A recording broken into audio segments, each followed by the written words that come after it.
All right, call your next witness, please. The state would call Beneta George.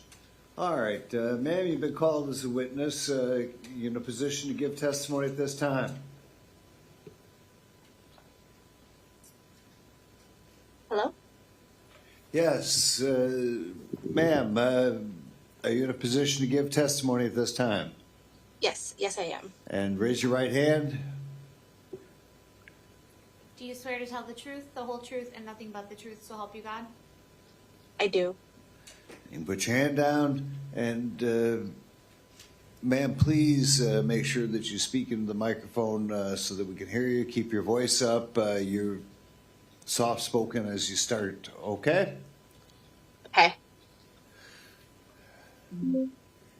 Ma'am, can you please state your first and last name and spell both? My name is Beneta George, Benetta George. How are you employed? I am a DNA analyst at Bode Technology. And where is Bode Technology located? We are located in Lorton, Virginia. And what is Bode Technology? Bode Technology is a private forensic science lab. And what are some of the things that Bode Technology does for forensic science? We primarily do DNA testing, but we also do genealogy testing. So on August 22nd, 2024, did you receive a petrous pyramid from the Dodge County Medical Examiner's Office for examination? Yes, we did. And how would you have received that bone? That is typically delivered via FedEx shipping company. That is delivered by the client, arranged by the client to the company. And when you receive that bone from FedEx, what, if anything, do you do to make sure that it is, in fact, the sample that the Dodge County Medical Examiner said that they were sending to you and that nothing had been tampered with in the process? As soon as the evidence is submitted to Bode Technology, we have a procedure for intake. A team called Bode Service is our intake team, and they have a form that lists out the evidence that's being submitted, the description of the evidence, any numbers associated with it. And once we receive it, it goes through our first process called accessioning, which is done by our evidence team. So we look at the packaging on the outside. Was it sealed?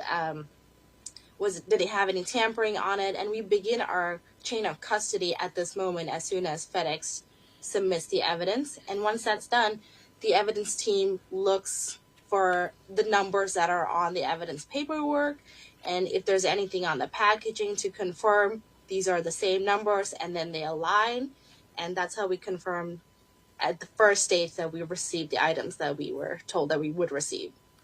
And do you then assign a number to this item that you received from the Dodge County Medical Examiner's Office?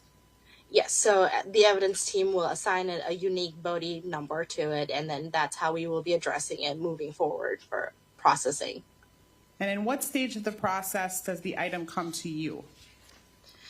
The item stage comes to me after the accessioning process. So our duties are kind of split in our company because it's a high throughput lab. We split our duties. So after the evidence is accessioned, it goes to what we call the sampling stage, and that's done by a lab technologist. And this lab technologist again makes sure what we obtained is the same thing that the client said that we obtained, and then we take a small portion of that bone, and then that goes forward to lab processing. And when you say take a small portion for a petrous pyramid, what does that look like, taking a small portion? So anytime we receive a bone, to get optimal results, we would prefer to take about 2 to 3 grams of a bone piece. We don't need the entire bone piece that's being submitted to us because our processes are validated and we only need like I said, 2 to 3 grams to move forward for initial testing. So I believe 6 grams were submitted to us, approximately 6 grams were submitted to us, and we just needed 2 to 3 grams of that. So we cut that bone using tools, specifically a Dremel cutter, and then we sand it down to clean out any impurities that's outside, and then we clean it thoroughly with bleach, water, and ethanol. We leave it out to dry. After we dry it, we blend this bone up, and then we add reagents to it to our next step, which is the extraction step. And walk us through the extraction step, please. So the extraction step is the first process of obtaining the DNA from the bone material. So we don't need the entire bone. We need what's inside the bone. That's where the DNA is being stored. And the process begins with us adding buffers to it. Buffers are what we call reagents or chemicals. We add chemicals to it.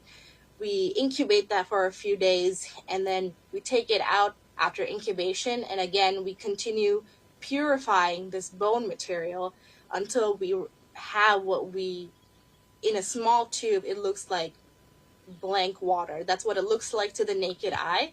But in this tube, we have the DNA that we pulled out of this bone. And we're only going to be working with this DNA material in this tube. And very briefly, can you just explain what DNA is? DNA is genetic material that's within all of us, and it's unique to all of us. We inherit half of our DNA from our mother and half of our DNA from our father. So in this case, after you got that sample, what did you do next? So after we extract the DNA out, we need to quantify how much DNA we pulled out of this. So it goes through a process called quantification. Again, we take a small portion of it. So we elute 50 microliters after the extraction process. So we only take 2 microliters moving forward to quantify how much DNA we were able to pull out of the bone. That is necessary for the next steps, which is the amplification step and the CE step. So because we don't want to use optimal DNA to get our optimal results at the end. So that's why this step is important. And what did you find when you completed that step? May I please refer to my case file? Yes.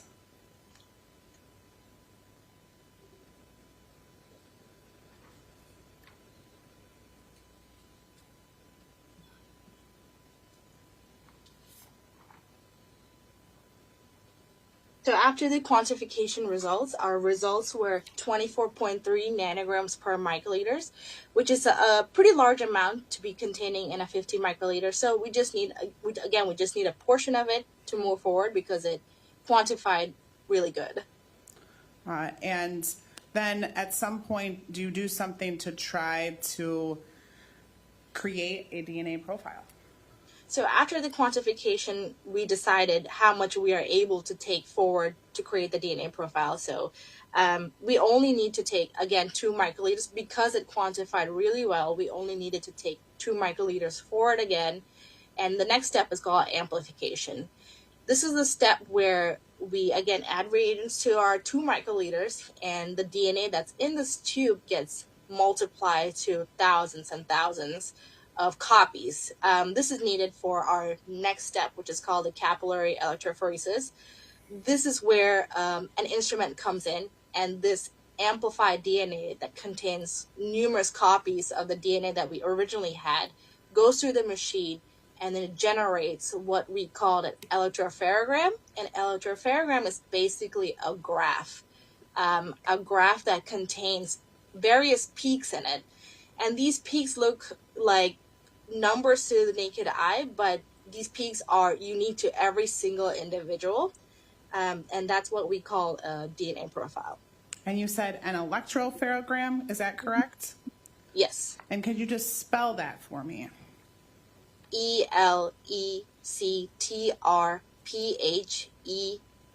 electropherogram. And ultimately, were you able to create then a profile that was sent to the Dodge County Medical Examiner. That is correct. We were able to develop a partial profile. And when you say partial, what does that mean in this case?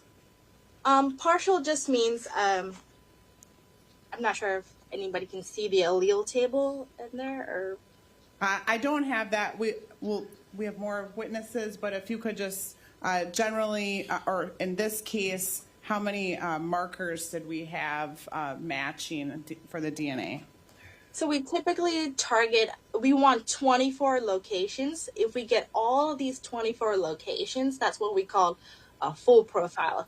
But sometimes there are times we don't get that full profile, and there might be one location that's not visible for various number of reasons. There might be an inhibitor, there was some bacteria in the soil, bacteria in the bone.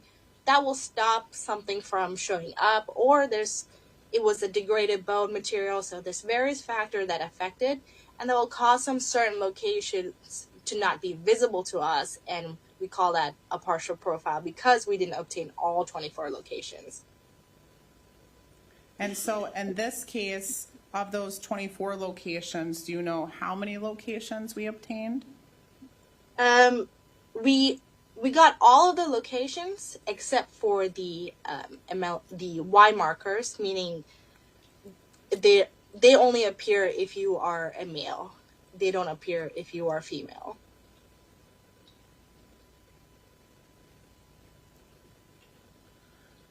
So if we knew that this was a female, then we got all of the markers in this case. Is that correct?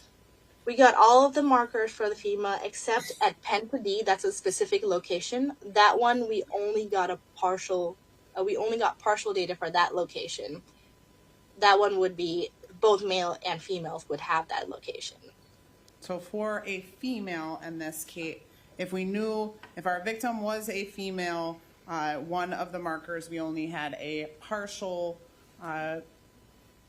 profile, all other markers we had a full profile, correct?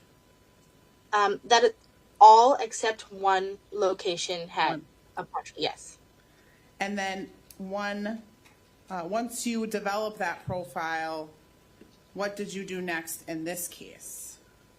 Once I develop a profile, we write a report. The analyst writes the report, and that report is self-reviewed by me, and I put together everything that I've done to this bone. So I put together all the worksheets that includes the inventorying process, the extraction process, quantification, amplification, and CE.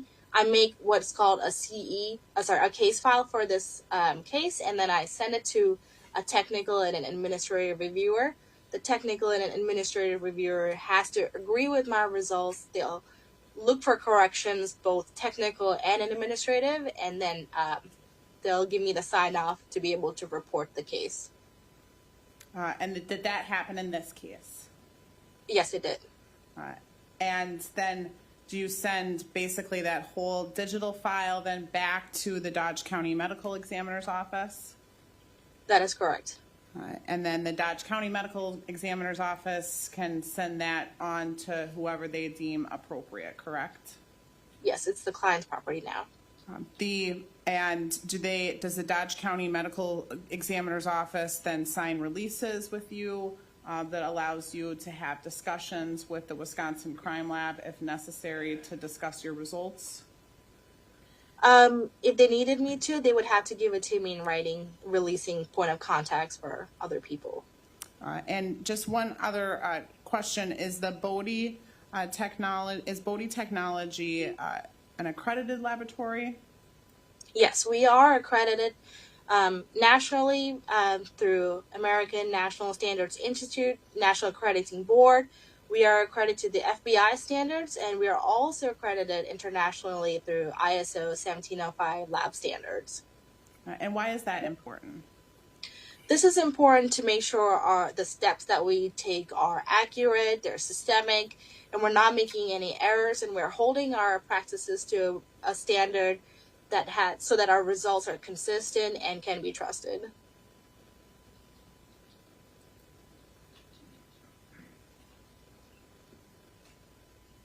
I don't have any other questions. Thank you.